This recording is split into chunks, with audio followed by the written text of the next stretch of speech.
truck. So you're going to be like the blower belt's way back, nice spring-loaded tensioner. You can run a 10 rib if you want to, and then they have a huge grill space now.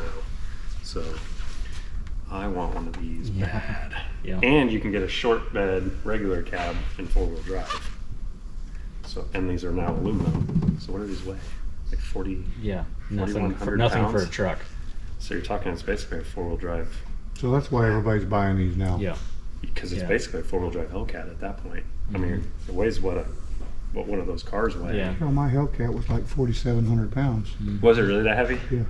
Okay, well, so you basically had this, you know, but no 4-wheel drives. Had about the same and wheels. a beefy 4-wheel drive. Like there's only a few parts you need to change on these to support killer power. Yeah. So yes, I've noticed these are really like boosted, and everybody's been buying them.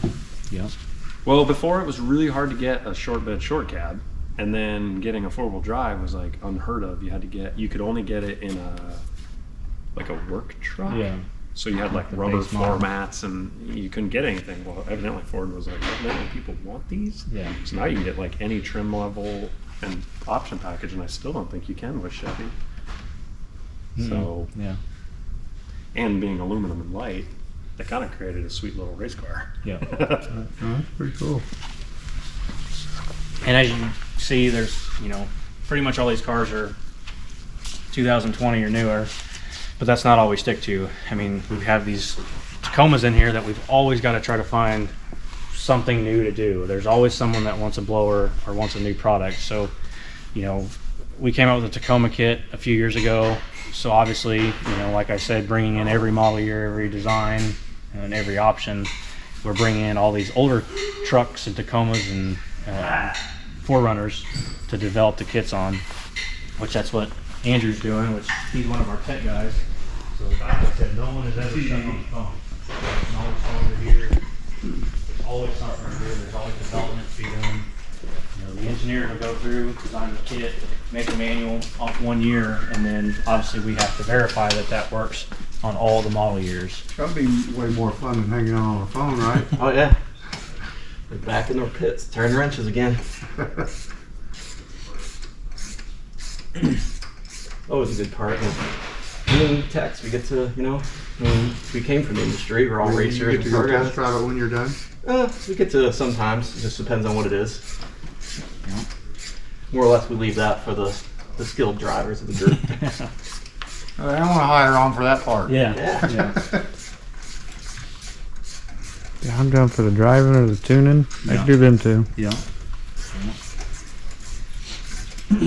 think we're looking at a little truck too. Yeah. There's your ProCharger Harley. Yeah. So we've got it for everything from Corvettes to Harleys to Hondas. So I need a kit. development is always happening.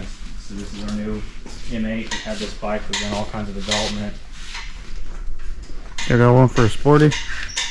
Yeah, like I said, we make pretty much all for the new ones to the old ones, carburetors, EFI, whatever you need. We've got a kit for it. Yeah, I'm gonna get one. It's gonna happen. Like Eric said, this is our other company-owned C8 base model.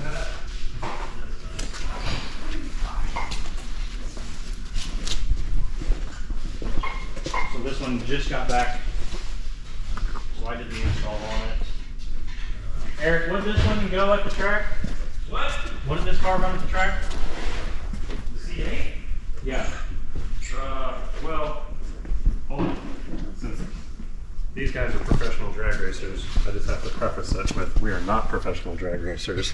So, in its configuration, well, obviously with the cover on it and stuff like that, it traps 132, 133 miles an hour.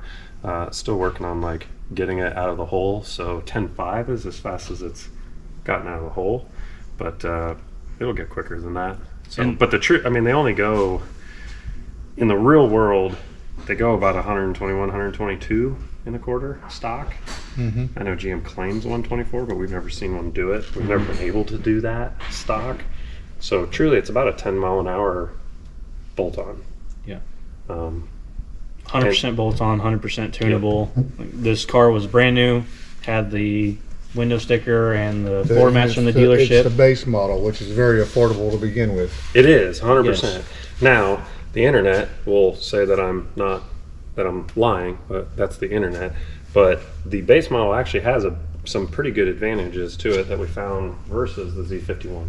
Z51 has a real steep first gear ratio, so it actually has to shift 2 times between 0 and 60 miles an hour. The base only shifts once. The other thing is the base model stays in 4th gear a lot longer, so it's actually probably at about the, I don't know, 700 foot, 800 foot mark before it goes into 5th.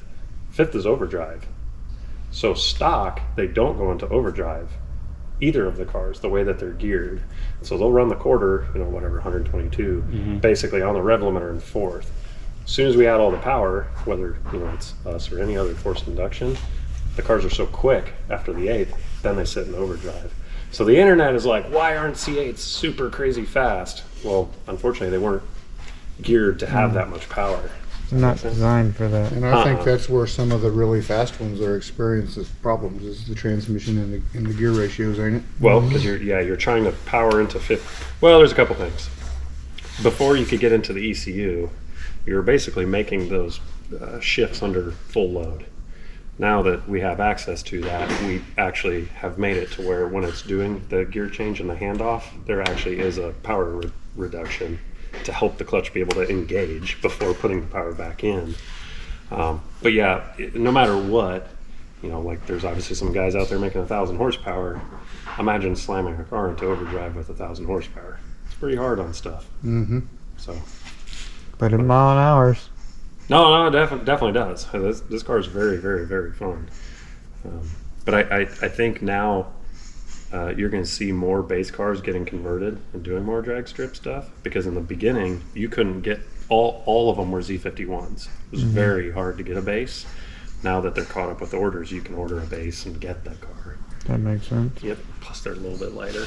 Yeah, and if you're going to do all the figured maybe modifications, you might as well start with the Yeah, because they don't have, the base doesn't have mag ride, so it's got conventional like shocks and the spring setup. So whereas that car's got mag ride, so you're not adjusting anything. You'd have to disable that entire system. So I think we'll see more people fiddling with these. And What kind of power did this make? this one was 652 or 651. And then when it gets warmed up, or right now we're on winter fuel, so winter fuel to the wheels, she's like 637 or 630 with cats. Always. All of our stuff. Everything we do is factory exhaust, factory cats.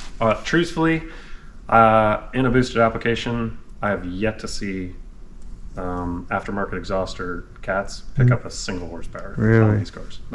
They change the sound, don't get me wrong. I have not. This stock exhaust flows. That's nuts. I heard they got valves and stuff in them that open and close. But Yep. Well, so this car doesn't, because it doesn't have that option, but that car does. But again, we used to have a C7 Z06, previous buy style Z06, and we made 1295 to the tire through the factory manifolds, factory cats, factory mufflers, everything. The only thing we did to that car was a camshaft and a blower kit. Yeah. That was it. that's nuts. That car's still around, actually. Saw it on the internet the other day. Yeah, when you pull all the heat shields and stuff off the manifolds, like when you have to do push rods or something, they're a tubed header essentially. They are. It's not like a cast manifold anymore on Oh, that makes sense then. That's That's- what I was sitting here thinking, like, man, that's nuts. Yeah. Do y'all do any Hellcat stuff? Not So, yet. Not yet. We're definitely going to get in that market, obviously, with the big three kind of slowly, fading away and changing their platform as far as what they're building for V8s and stuff like that. I had a 15 Hellcat. I loved that car. I hated to get rid of it. They're blast, aren't they? It's a So, I blast. mean, the thing about the Hellcats is you got to hand it to it. It's got a pretty darn good blower on it stock, right?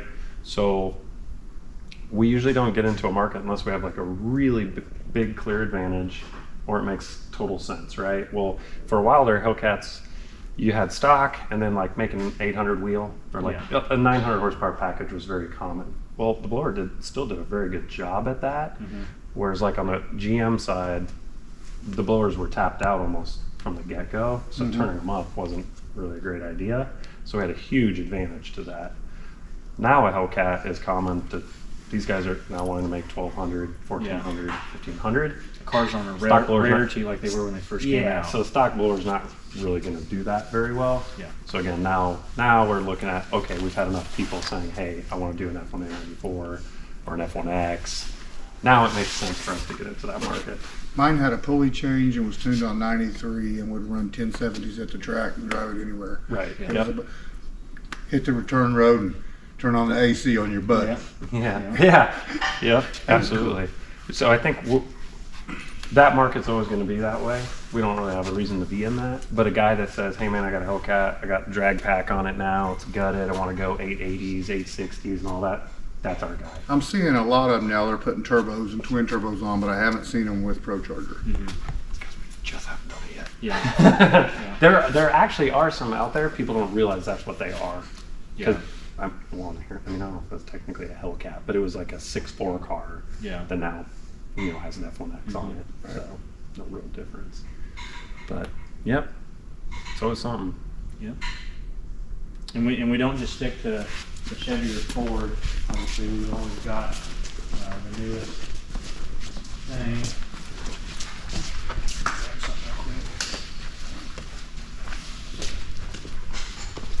At some point, if we can get like a 1 minute thing, like There we go. cool. Nothing like what you got going.